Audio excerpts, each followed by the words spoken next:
Welcome to the Delicious Generation.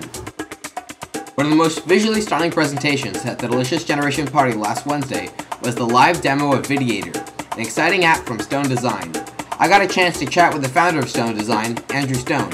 Hello, I'm Andrew Stone. I've been working with macOS 10 since 1989. A lot of people go, but wait a minute, it shipped in 2001. But I was actually working with the original NeXT machines, and Steve Jobs went off to form this company NeXT, and that is where all of macOS 10 started. And so I've been working with my program Create has been shipping since 1990, and so it's in its 18th year.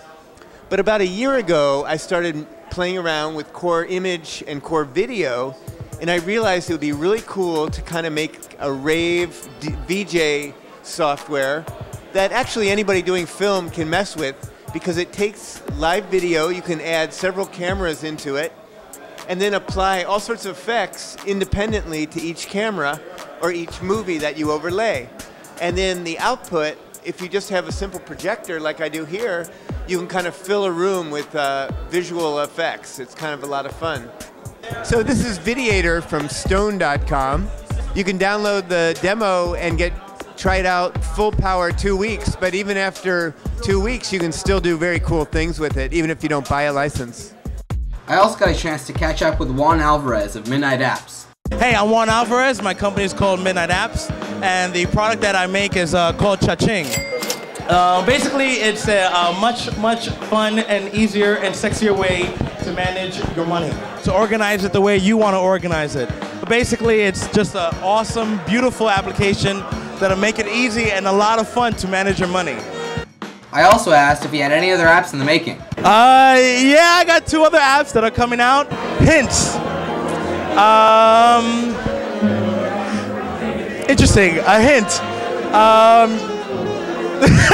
Without giving you the application, to give you a hint on one of them, this market is getting bigger and bigger because of a lot of the latest products coming from Apple concerning content. So I'll give you that hint. I also had a chat with Boink Software, behind apps such as Mousepose and Photomagico, and how they don't completely consider themselves part of the Delicious Generation. We definitely care a lot about user interface and about making our software enjoyable to use, but it's not about delicious per se. So we want to be very nice, very well made, and very easy to use.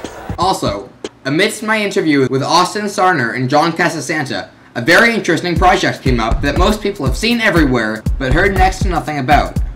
The I Like Olives project. Here's what they had to say about it. As far as the I Like Olives project goes, who doesn't like olives? I know I do.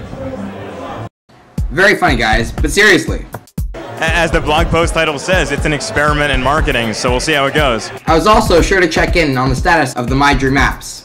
We've been working on a cookbook for the last 6 months or so actively, and just designing it and coming up with new UI ideas and implementing those. But as far as the status of all the apps, they're all still in development. They're obviously going slower than we were hoping for, but they're still moving along, and we should have some updates soon on them. I also inquired why so many of the anticipated demos, such as Cookbook and Atmosphere, were dropped, and discovered that due to non-disclosure problems, they were unable to demo anything on Leopard. We couldn't show it because of non-disclosure. We were going to be showing Delicious Library 2 at the party also, but we couldn't do it because it was actually obviously Leopard only. So quite frankly, we decided not to go ahead and just show a Tiger build of it, because it wouldn't exactly be the same application that we're going to be shipping. You know, hopefully as Leopard comes closer to release, we'll be able to show what we've got planned, but obviously I can't talk about it, but it looks pretty cool. In our next and final installment, we will be covering Monkey Business Labs, Insanely Great Teas, Picturesque, and Pixelmator, so stay tuned, exclusively on MacApper. Welcome to the Delicious Generation.